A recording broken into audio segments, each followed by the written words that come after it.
نظم حمد شاعر مظفر وارثی۔ بند نمبر 1۔ یہ زمین یہ فلک ان سے آگے تلک، جتنی دنیائیں ہیں سب میں تیری جھلک، سب سے لیکن جدا اے خدا اے خدا۔ مفہوم: اے خدا، اس کائنات میں زمین و آسمان کے درمیان جتنی بھی دنیائیں ہیں سب میں تیرا ہی جلوہ نظر آتا ہے، لیکن اس کے باوجود تو سب سے منفرد اور الگ ہے۔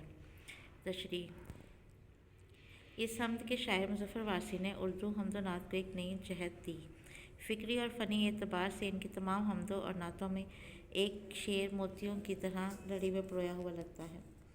شامل کتاب حمد میں انہوں نے جس انداز سے اللہ تعالیٰ کی ذات اقدس کی ایک ایک پہلو اور کائنات کی تخلیق میں اللہ تعالیٰ کی ذات و صفات کو ثابت کیا ہے وہ انہی کا خاصہ ہے۔ مذکورہ شعر میں شاعر اللہ تعالیٰ کی قدرت اور شان بیان کرتے ہوئے کہتا ہے کہ اس کائنات میں جتنی بھی کہکشائیں اور دنیائیں ہیں وہ ہمارے نظام شمسی کی طرح کئی ان گنت نظام شمسی اور ستارے اور سیارے موجود ہیں۔ ان میں لا محالہ کئی طرح کی مخلوقات بھی موجود ہیں۔ یہ ساری کائنات اپنے خالق یعنی اللہ کے وجود کی گواہی دیتی ہیں۔ بقول شاعر: تیرا آئینہ عالم رنگ و بو ہے، جدھر دیکھتا ہوں ادھر تو ہی تو ہے۔ گویا اس پوری کائنات میں ہر سمت ہمیں اللہ ہی کا جلوہ دکھائی دیتا ہے، لیکن اس سب کے باوجود اللہ کی ذات سب سے الگ اور منفرد ہے۔ خدا کی ہر ایک سمت جلوہ گری ہے کہ نوری فضاؤں سے دنیا بھری ہے۔ شعر نمبر 2 ہے: ہر سحر پھوٹتی ہے نئے رنگ سے، سبزہ و گل کھلے سینہ سنگ سے، گونجتا ہے جہاں تیرے آہنگ سے، جس نے کی جستجو مل گیا اس کو تو، سب کا تو رہنما اے خدا اے خدا۔ مفہوم: اللہ کی قدرت ہے کہ ہر روز صبح ایک نئے انداز سے طلوع ہوتی ہے۔ وہی ہے جو پتھروں کو چیر کر پودے اگاتا ہے۔ کائنات کی ہر چیز میں اسی کی صدا کی گونج ہے۔ جو تیری معرفت حاصل کرنا چاہتا ہے وہ عرفان حاصل کر لیتا ہے۔ تشریح: ہر روز ایک الگ اور نئے انداز سے طلوع ہوتی ہے۔ کبھی بادل، کبھی روشن اور کبھی ٹھنڈی ہوا۔ ہر طرف اور ہر وقت اللہ کی قدرت کی نشانیاں دکھائی دیتی ہیں۔ کبھی پتھروں کی سختی کو چیر کر نرم و نازک پودے پھوٹتے دکھائی دیتے ہیں تو کبھی صحراؤں میں ہریالی نظر آتی ہے۔ ان اللہ علی کل شیء قدیر، بے شک اللہ ہر شے پر قدرت رکھتا ہے۔ ہمیں کائنات میں ہر طرف اللہ کی ہی صدا گونجتی سنائی دیتی ہے، کیونکہ اس کائنات کی ہر شے اسی کی حمد و ثنا بیان کرتی ہے۔ جو تیری معرفت حاصل کرنے کی کوشش کرتا ہے وہ آخر کار تیرا عرفان حاصل کر لیتا ہے۔ ثنا خوان تیرا دہر کا ہر ذرہ، سبھی کی زباں پر تیری گفتگو ہے۔ آگے ہے ہمارے پاس بند نمبر 3۔ ہر ستارے میں آباد ہے ایک جہاں، چاند سورج تیری روشنی کے نشاں، پتھروں کو بھی تو نے عطا کی زباں، جانور آدمی کر رہے ہیں سبھی تیری حمد و ثنا اے خدا اے خدا۔ مفہوم: اس کائنات میں ان گنت ستارے ہیں اور ہر ستارے کا اپنا نظام شمسی ہے، جہاں کوئی نہ کوئی مخلوق تو لازمی آباد ہے۔ چاند، ستارے اور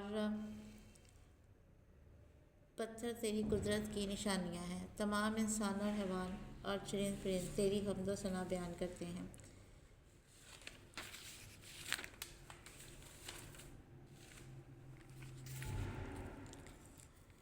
اس حمد کے شاعر مظفر وارثی نے اردو حمد و نعت کو ایک نئی جہت دی۔ فکری اور فنی اعتبار سے ان کی تمام حمدوں اور نعتوں میں ایک ایک شعر موتیوں کی طرح لڑی میں پرویا ہوا لگتا ہے۔ شامل کتاب حمد میں انہوں نے جس انداز سے اللہ تعالیٰ کی ذات اقدس کے ایک ایک پہلو اور کائنات کی تخلیق میں اللہ کی ذات و صفات کو ثابت کیا ہے وہ انہی کا خاصہ ہے۔ مذکورہ شعر میں شاعر اللہ تعالیٰ کی قدرت اور شان بیان کرتے ہوئے کہتا ہے کہ جس طرح کائنات میں جو ستارے کا اپنا نظام ہے، اسی نظام میں بہت سے اجرام فلکی، گویا ہر ستارہ اپنے اندر ایک جہان لیے ہوئے ہے۔ چاند، سورج اور تمام ستارے اللہ ہی کے نور سے منور ہیں۔ قرآن مجید میں ارشاد باری تعالیٰ ہے: اللہ نور السماوات والارض، اللہ تعالیٰ آسمان اور زمین کا نور ہے۔ پتھروں کو بھی بولنے کی قوت اللہ ہی عطا کرتا ہے، جیسا کہ ثابت ہے کہ نبی پاک صلی اللہ علیہ وسلم کے دور میں بہت سے پتھروں نے آپ صلی اللہ علیہ وسلم سے گفتگو کی اور کلمہ پڑھا۔ اسی طرح ہر جانور، چرند پرند اور انسان تیری حمد و ثنا بیان کر رہے ہیں۔ گویا نظام آسمانی ہے اسی کی حکمرانی سے، بہار جاویدانی ہے اسی کی پاک پانی سے۔ بند نمبر 4 ہے ہمارے پاس، سونپ کر منصب آدمیت مجھے، تو نے بخشی ہے اپنی خلافت مجھے، شوق سجدہ بھی کر اب تو عطا، شوق سجدہ بھی کر اب عنایت مجھے، خم رہے میرا سر تیری دہلیز پر، ہے یہی التجا اے خدا اے خدا۔ مفہوم ہے کہ اے خدا تو نے مجھے اپنا نائب یعنی خلیفہ بنا کر اعزاز بخشا، اب مجھے اپنی عبادت اور اطاعت کی توفیق بھی عطا کر۔ تشریح، اس حمد کے شاعر مظفر وارثی نے اردو حمد و نعت کو ایک نئی جہت دی۔ فکری اور فنی اعتبار سے ان کی تمام حمدوں اور نعتوں میں ایک ایک شعر موتیوں کی طرح لڑی میں پرویا ہوا لگتا ہے۔ شامل کتاب حمد میں انہوں نے جس انداز سے اللہ تعالیٰ کی ذات اقدس کے ایک ایک پہلو اور کائنات کی تخلیق میں اللہ تعالیٰ کی ذات و صفات کو ثابت کیا ہے، وہ انہی کا خاصہ ہے۔ مذکورہ شعر میں شاعر اللہ تعالیٰ کی قدرت اور شان بیان کرتے ہوئے کہتا ہے کہ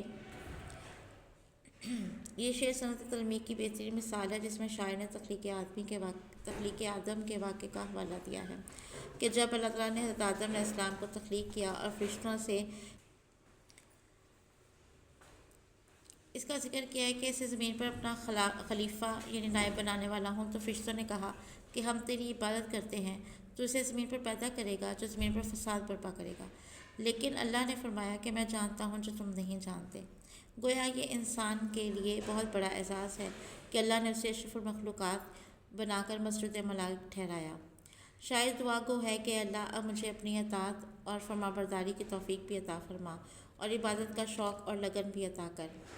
اسی کا ارادہ تھا انسان بناؤں، محبت کا ہر فن اسے میں سکھاؤں، کرے عشق مجھ سے وہ میری زمیں پر، اگر آنا چاہے وہ عرش بری پر۔